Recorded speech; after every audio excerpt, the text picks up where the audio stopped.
Warning, this movie is dark, like a train wreck that just cannot be stopped. It's 31 Days of Horror and it's day 7 and we're watching the movie Lesson of Evil. The story follows teacher Hasumi as we learn early on that he's actually a very violent sociopathic killer. He comes across as a cool teacher, but then slowly over time some students and a teacher find out what happened at his old school. Some kids committed suicide and other stuff. This movie is frustrating, confusing, and will just make you annoyed at times. At first you think Hasumi is a good guy, but then he'll go and contradict himself and do the things that he is against other people doing, and you're just like, bro, what are you doing? Some people he kills for literally no reason, and then others you're like fully agreeing on until he then goes and does something horrible himself, and then you're like, again, bro, what are you doing? So it just really messes with your judgment of him. This movie touches upon inappropriate relationships with high schoolers, but also school shootings, so if that is not something you like to watch in movies, I would definitely avoid this movie.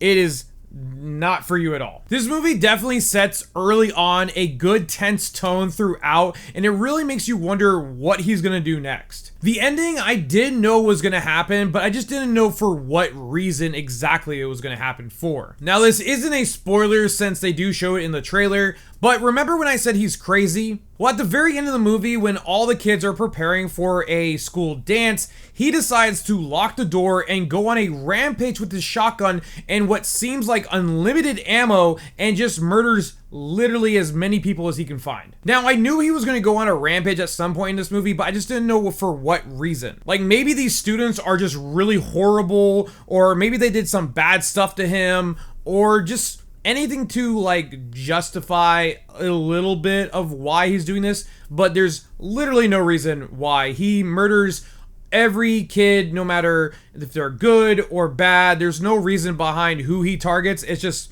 everybody that's in his sight. Seeing the panic in these kids' eyes is super heartbreaking, and they do not hide the carnage in this movie at all. You get to see everything in all its bloody messiness. There's also some weird imagery that's almost fantastical that Hasumi sees through his eyes, and it's kind of confusing, and I don't really understand where he was going with that, but yeah, there's that. But besides that, it is still a pretty good movie, even though it is tough to get through. The only thing that I'm bummed about is that we are left on a cliffhanger, and I don't think they're going to make another movie. That's why I give Lesson of Evil a 7 out of 10. If you guys like this review, hit that like button. If you guys want to see more, hit that follow button. And as always, thanks for watching.